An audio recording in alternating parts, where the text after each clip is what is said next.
तलवार की नोक पर या एटम बॉम्ब के डर से कोई हमारे देश को झुकाना चाहे, दबाना चाहे, ये देश हमारा दबने वाला नहीं।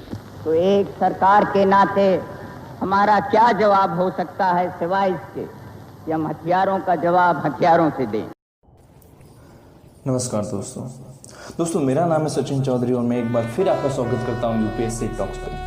दोस्तों, आज मैं एक ऐसी शख्सियत से आपको रूबरू कराना चाहूँगा जिनका नाम अतीत के गहरे रहस्यों में कहीं खोया हुआ है। जी हाँ, मैं बात कर रहा हूँ हमारे प्यारे भारत देश के दूसरे प्रधानमंत्री राष्ट्रवादी लाल बहादुर शास्त्री जी की, जिन्होंने पूरे भारत देश को एक माला में पिरो दिया और नारा दिया, जय जवान जय किसान।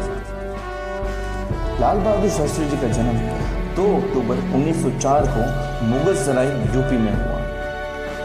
बचपन से ही उनके दिल और दिमाग में राष्ट्रवादी की भावना घर कर गई थी। महज 12 साल की उम्र में उन्होंने अपना सर नेम श्रीवास्तव हटा लिया क्योंकि वह जातिवाद के विरोधी थे। 16 साल की उम्र में वह गांधी जी के साथ भारतीय स्वतंत्रता संग्राम की मुहिम में जुट गए थे।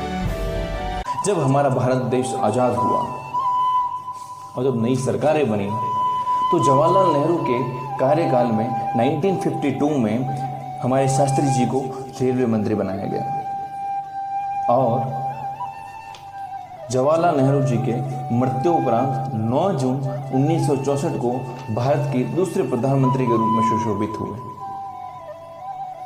अब मैं दोस्तों आपको लेके जाऊंगा भारत पाकिस्तान युद्ध जो हुआ था 1965 की तरफ। दोस्तों, ये युद्ध लाल बहादुर शास्त्री जी के कार्यकाल में ही हुआ था और जब ये युद्ध का आगाज हो चुका था तब हमारे शास्त्री जी ने हमारी सेना को खुली छूट दे रखी थी, जिसकी बदौलत हमारी भारत की सेना ने लाहौर तक का इलाका जीत लिया था। यानी कि हमारी सेना लाहौर तक चली गई थी और पाकिस्तान के नाक में दम कर दिया था। तब पाकिस्तान को समझ में आ चुका था कि अगर भारतीय सेना को समय पर नहीं रोका गया तो कराची, इस्लामाबाद, संपूर्ण पाकिस्तान पर भारत का अधिकार हो जाएगा।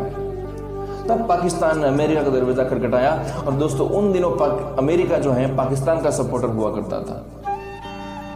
जब ये भारत और पाकिस्तान का युद्ध हो रहा था उस समय दोस्तों भारत की कुछ स्थिति ऐसी थी कि उस समय भारत जो था खाद्यान्न की कमी से जूझ रहा था तथा अमेरिका भारत को PL 480 किस्म का गेहूं भारत को निर्यात करता था और ये ऐसा गेहूं होता था जिसको अमेरिका में पशुओं को डाला जाता था और अमेरिका वह गेहूं भारत को सप्लाई करता था।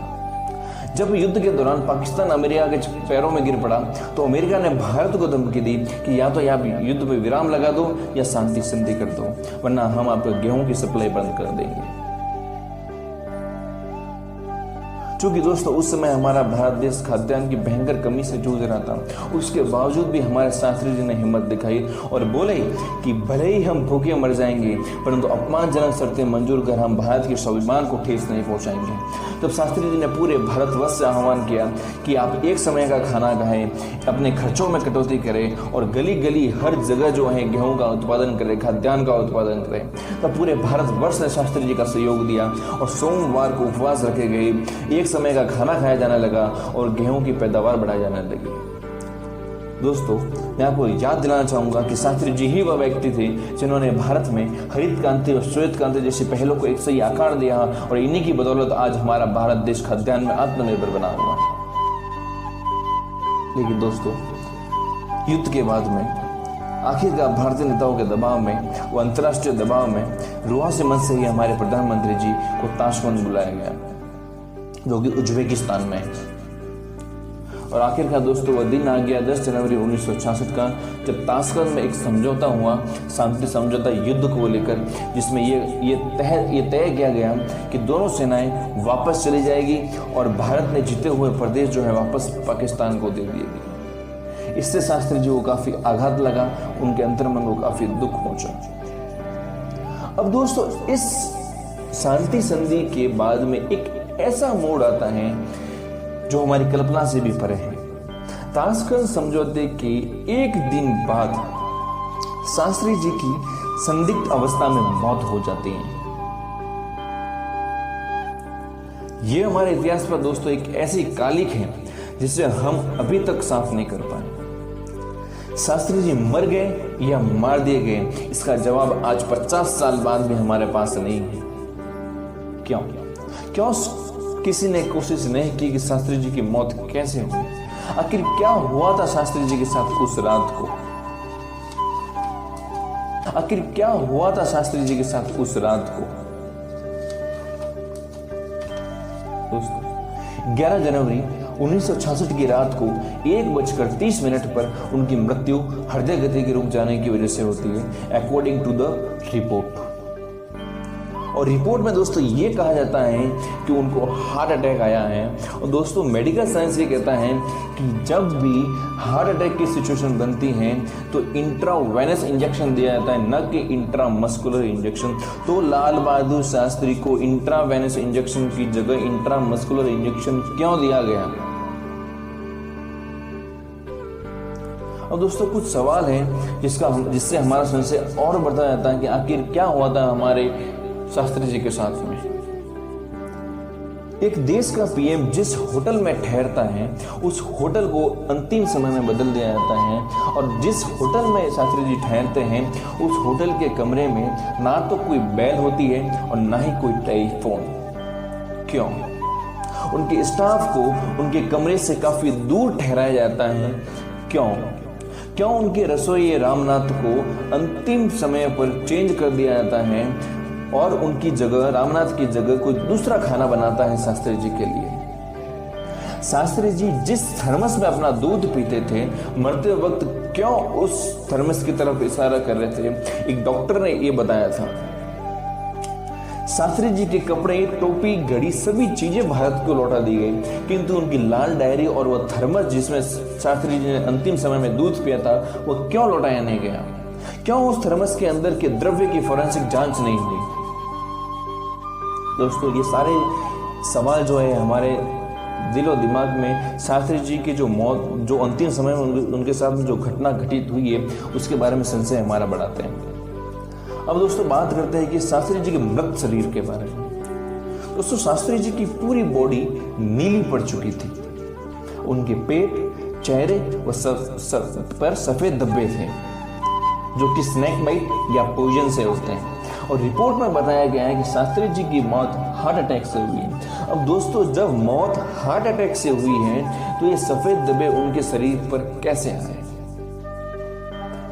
रिपोर्ट्स में जब शास्त्री जी की बॉडी भारत में आई तो उनकी पत्नी ललिता शास्त्री जी ने बताया कि शास्त्री जी के पूरी बॉडी पर कट्स थे जिसमें से खून बह रहा था। और रिपोर्ट्स बताती हैं कि शास्त्री जी का पोस्टमार्टम ना तो ताशकंद में हुआ और ना ही भारत में हुआ। और जब किसी बॉडी का पोस्टमार्टम ही नहीं हुआ तो उसके बॉडी पर कट्स कैसे आए? अब दोस्तों, भारत का एक प्रधानमंत्री विदेश में संधि करने जाता है, वहां पर उसकी रहस्यमय मौत हो जाती है और भारत सरकार उनका न तो पोस्टमार्टम करवाती है, न ही कोई जांच आयोग गठित होता है। दोस्तों, आज अगर हमारे भारत देश में कोई आम आदमी भी मर जाता है तो उसका सबसे पहले पोस्टमार्टम किया जाता है, लेकिन हमारे भारत के प्रधानमंत्री जिनकी मृत्यु संदिग्ध अवस्था में विदेश में हो जाती है और भारत सरकार इतना भी उचित नहीं समझती है कि उनका पोस्टमार्टम करवाया जाए, उनकी मौत का खुलासा किया जाए। क्यों लाल बहादुर शास्त्री जी के डॉक्टर आर्यन चुग और उनके पीए रामनाथ, जो कि प्रत्यक्षदर्शी गवाह थे वहां पे ताशकंद में, उनकी एक्सीडेंट में मौत हो जाती है? आखिर क्यों दोस्तों लाल बहादुर शास्त्री जी की मौत के 13 दिन बाद भारत के महान वैज्ञानिक और भारत के न्यूक्लियर जनक डॉक्टर होमी जहांगीर भाभा की मौत हो जाती है प्लेन क्रैश में? क्यों? दोस्तों, जिस समय ये सारा वाक्य हो रहा था उस समय विश्व में शीत युद्ध चल रहा था, दो महागुटों के बीच में। एक पक्ष में था अमेरिका, दूसरे पक्ष में था सोवियत संघ, और ये दोनों चाहते थे कि हम सर्वशक्तिमान रहे। ठीक है, उन दिनों दोस्तों लाल बहादुर शास्त्री ने होमी जहांगीर भाभा को न्यूक्लियर बम बनाने और न्यूक्लियर टेस्ट करने की परमिशन भी दे दी थी। और होमी जहांगीर भाभा न्यूक्लियर बम बनाने की स्टेज पर ही थे, लास्ट स्टेज पर ही थे। अब ये दोनों गुट नहीं चाहते थे कि भारत जो है न्यूक्लियर शक्ति में अग्रणी एक शक्ति बनकर विश्व में उभरे। इसलिए हमारे भारत के प्रधानमंत्री शास्त्री जी और हमारे महान वैज्ञानिक डॉक्टर होमी जहांगीर भाभा को षड्यंत्र के साथ में मौत के घाट उतार दिया गया। दोस्तों, आज शास्त्री जी के मृत्यु के 50 साल बाद भी कोई भी जांच समिति क्यों गठित नहीं की गई कि ये जांच सके कि हमारे राष्ट्रवादी प्रधानमंत्री लाल बहादुर शास्त्री जी की मौत कैसे हुई, कौन था इस षड्यंत्र के पीछे जो लाल बहादुर शास्त्री जी के पोस्टमार्टम को होने नहीं देना चाहता था और जो ये नहीं होने देना चाहता था कि शास्त्री जी की मौत से पर्दा उठे। क्या सत्ता की लालसा इस हद तक पहुंच गई? हमने शास्त्री जी को 2 बार मारा है दोस्तों, एक ताशकंद में और दूसरा हमारे भारत देश में। आज भी 2 अक्टूबर को हम किसी से पूछते हैं तो उनका जवाब होता है कि गांधी जयंती। क्यों हम लाल बहादुर शास्त्री जी को हम इतिहास में महत्व नहीं देते हैं? क्यों हम 2 अक्टूबर को लाल बहादुर शास्त्री जी की जयंती को नहीं मनाते हैं? ऐसे राष्ट्रवादी लाल बहादुर शास्त्री जी को हृदय की गहराई से मेरा सख्त नमन। ऐसे प्रधानमंत्री न कभी हुए हैं और न ही कभी होंगे। धन्यवाद।